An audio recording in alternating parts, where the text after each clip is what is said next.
A look at dimensions in AutoCAD. We're going to uh, do things a little different than the book. I'll show you how it's done in the book and how I would rather you do it. We're going to talk about the difference between standard dimensions and annotative dimensions. We're going to look at the difference between dimensioning in model space versus paper space. We're going to look at something called Design Center, and we're going to update our template files. So what we're going to do first is we're going to open up our inch template file, and we're going to create these layers with these colors, these line types, and these line widths. Okay, they're the same as the dimensioning chapter in your book just about. The only thing probably different is I don't think they had title text and border. We can leave them there, that's fine. Alright, so we're going to go into AutoCAD and we'll take a look at not how to do this, you should be able to do this, but how we can use it and update our template files. We're going to open up our templates. We're going to go up here to the top to open. I said open. Okay, and always pay attention to what you're opening. It's looking for the drawing template, the .dwt. If it is not, if it's looking for a drawing, and we'll hit this little down arrow and go to DWT. Okay, now I'm going to go to where my templates are. Okay, and in my case, I have them on my flash drive, but also have them on my hard drive. And it'll just take me about an hour to find it. And here is my A size inch template. Okay, you're going to go in there, and again you're going to make all these layers. Okay, so if you want to pause the video and make these layers and then come back. Okay, hopefully you've got those layers made, and I'm going to close this. What I'm going to do now is I'm going to save this template with those layers so that from now on when I use this template file, I'm going to always have these layers ready for me so I don't have to keep reproducing them. Alright, so I'm going to go up here and I'm going to go to Save As, Drawing Template. I'm going to go to where it is.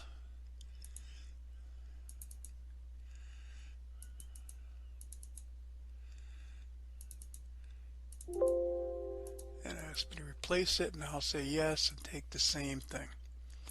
Now what I'm going to do is I don't want to keep making them over and over again. I need those same layers for my metric template. So what I'm going to do is I'm going to open up my metric template. Okay, in this case I haven't saved it to my hard drive yet. So there is my metric template. Okay, and again you'll see that we just have the layers that we looked at before. Now what I'm going to use is something called Design Center. Design Center has a whole lot of stuff in it. It has things like nuts and bolts and screws and all that stuff and washers, but also allows us to take things from other drawings and use them. So if I type in design, here is Design Center, and it looks like this. Now what I'm going to do is I'm going to go to my PC. I'm going to go to where my drawings are. Okay, my template that I just did. Okay, which in my case is the D drive, which is right here. And then under the D drive I have classes, fall, CAD 1, and final templates. And here you'll see your drawing. Okay, it's CAD 101 A size inch template. Now double click on it. Okay, here I can copy blocks, detail views, dimension styles, layers, layouts, line types, all that from this drawing to any other drawing. So I'm going to double click on layers. Okay, now there's all the layers that are in that particular drawing. Now I already have 0 on border, so I'm just going to go to here to the center lines, hold my shift button down, and then the viewport. I'm just going to drag them right on the desktop. Okay, when I do that, it copies those layers into that drawing. Okay, so you see now I have all those layers. So now all I have to do is go back, save this as a template again.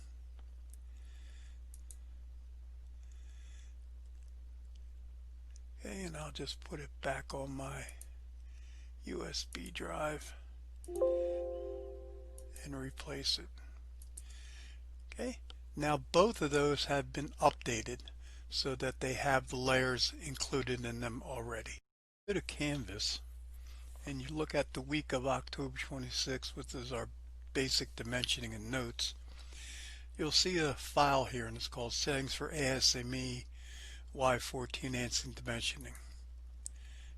And if you go and take a look at that, what that is all the settings inside of our dimension style that we can use, or that we should use to match the standards for the ASME Y14, which is the standard that we should be using. Alright, so we're going to go back into AutoCAD and into our template again. If it's still open, just go to it. And what we're going to do again is we're going to change these for this drawing. Now we can't copy this to our millimeters because this will be inches and we'll have to do millimeters on our own. Okay, so to do this I'm going to go up to Annotate, and across on dimension here you'll see a little down arrow, and I'm going to pick dimension style. Now I'm going to make a new dimension style. I'm going to keep the standard the way it is, and I'm going to call this ANSI. And I want to start with the standard. Okay, and I'm just going to pick continue.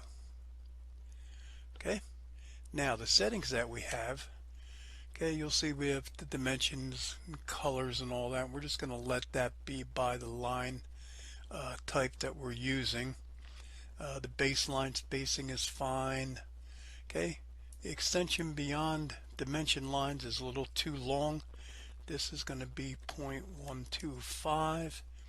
Offset from origin is 0.0625. That is correct. Under symbols and arrows, we're going to use closed. Notice that we could have all different kinds. If we're doing an architectural, we could do an architectural tick, but we're going to pick closed. Now our hour size is going to match our text, which is going to be 0.125. And I'm going to put none for center marks. I think on that sheet of paper I put line. Okay, but what it does is if we put a line there, okay, it'll make that center line. A mark will just put the mark. I'm just going to leave that none for now.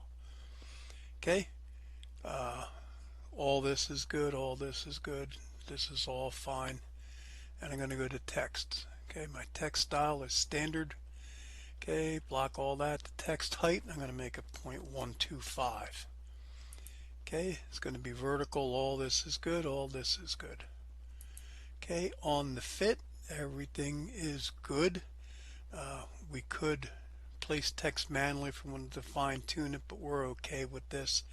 We're not going to worry about this right now. The primary units is going to be decimal. Then the precision is going to depend on our drawing.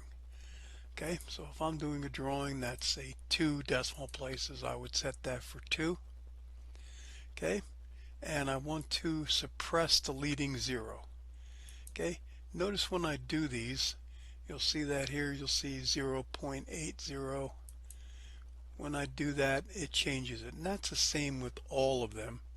Okay, when I change anything here, if I change this, for example, if I change the first one to an architectural tick, it'll show you the architectural tick. Okay, so it shows you what you're doing, so you can keep track of what's going on up here. Okay, so again, I put the lines 0.125, 0.062. Symbols, the arrow is 0.125. Text is 0.125. The fit, we didn't change anything. The primary units will be decimal and dependent on what we're doing.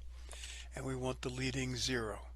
Okay, all the drawings that you do will meet this standard ANSI.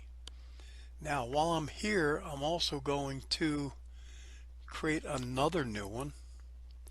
Okay, and I'm going to make a copy of that, but I'm going to make it annotative, and I'm going to call it ANSI annotate. Okay, and I'm going to continue. Now that should already be set for everything that I did because I copied the one that I have, except this will be annotative. Okay, and I'm going to close it and I'm going to save it. Okay, we're going to take a look at the shaft guide on page 729-6 in your book.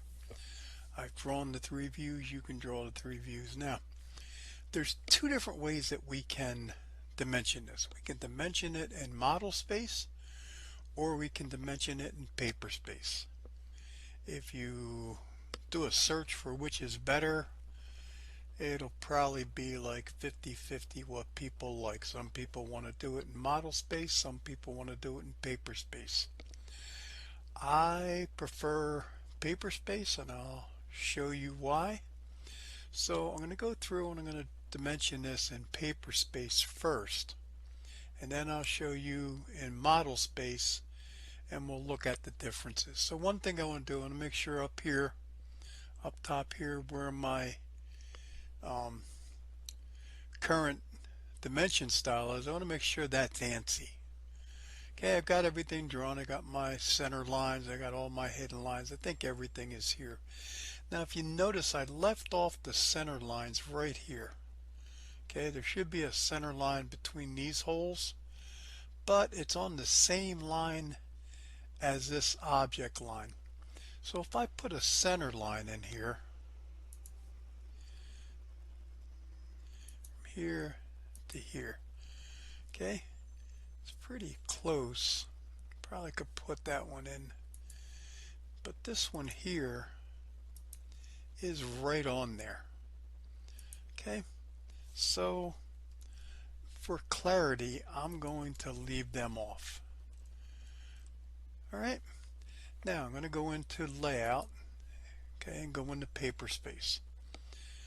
Now what I'm going to do first, I'm going to go up to layout, and what I have to do here is put a viewport on here. Now I can go up here to my layers, and I can make viewport my current layer, and then I'll go up to layout, and here's my layout viewports, and I'll pick a rectangular. We've done this before, and I'll click here and here to put the hole in the paper. Now if right now I'm in paper space, you see here's paper. If I click here, then I'll go in model space, and I'll be working on the back here, so I can go between both of them. Okay, but I want this to be model space right now, and the first thing I'm going to do is I'm going to turn off the grid because you don't want to see that now. Okay, and the second thing to notice is right here, okay, this number here, and that is the scale. Now the scale is nothing more than us putting that model space farther away or closer to us. Notice if I go farther away, that number gets smaller and smaller. If I get closer, it gets bigger.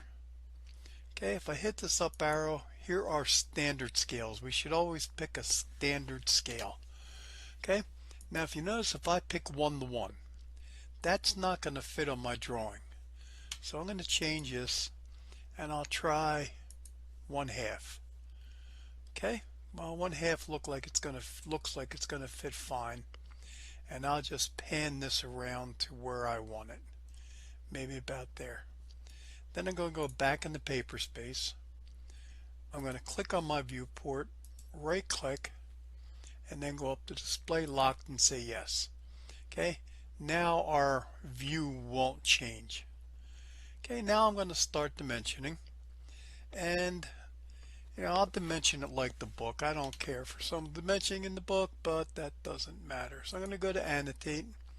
Okay, and I can go to home, and I want to change this to dimensions or dimension lines, and I'm going to go annotate, and you'll see use current, or I could change whatever one I wanted to use, and I'm going to put some dimensions here. I'm going to pick linear.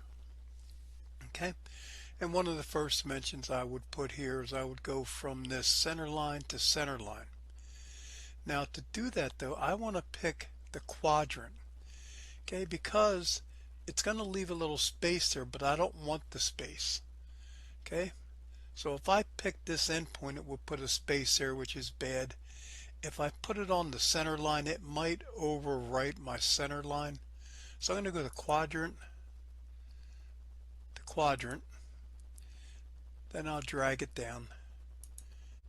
Okay, and maybe I'll have a dimension linear from this endpoint to this endpoint here, something like that, and I'll have some radiuses and diameters, and I'm not going to dimension the whole thing, I'm just going to do a couple just to show you.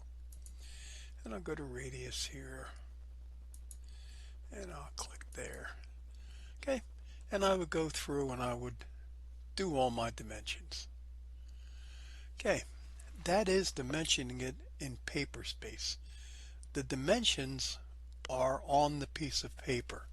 If I go to Model Space, they're not shown there. Now the reason I like that is, okay, I'm going to delete these dimensions that I created.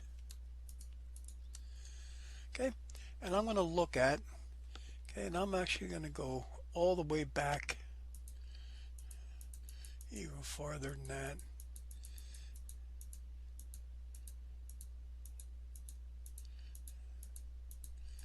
And I'm going to keep going back until I'm at our blank paper here. Okay, and I'm going to look at dimensioning this one here. So I'm going to go up to here.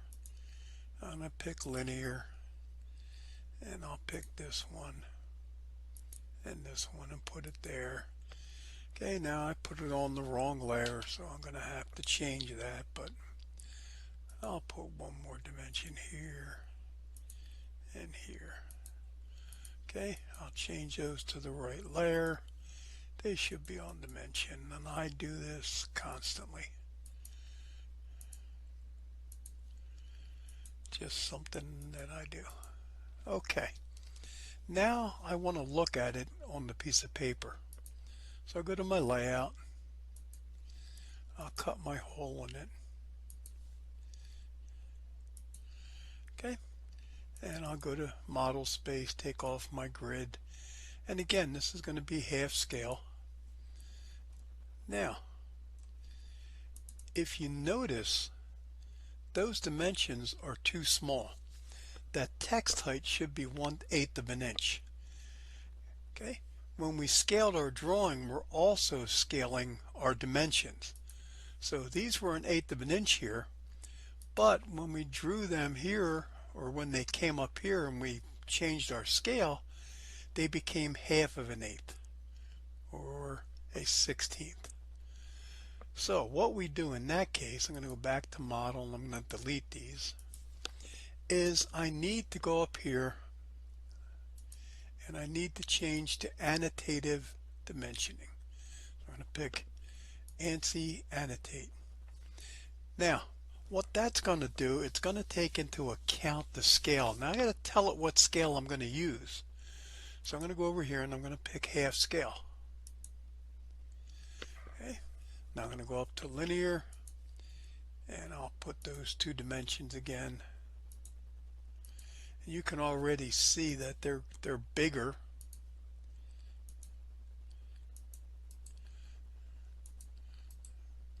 And of course, they're on the wrong layer. So I'll change this. I can change them by right clicking, go into properties. Okay, I'm in the viewport layer. I'm going to change this to dimensions and then close it. Okay, now if I go back to our layout view, now you see our text is the correct height. Okay, so all my dimensioning would have to be done here in Model Space. If I want to draw a dimension like this diameter here, okay, that is fine, because it's 1-to-1 on the paper.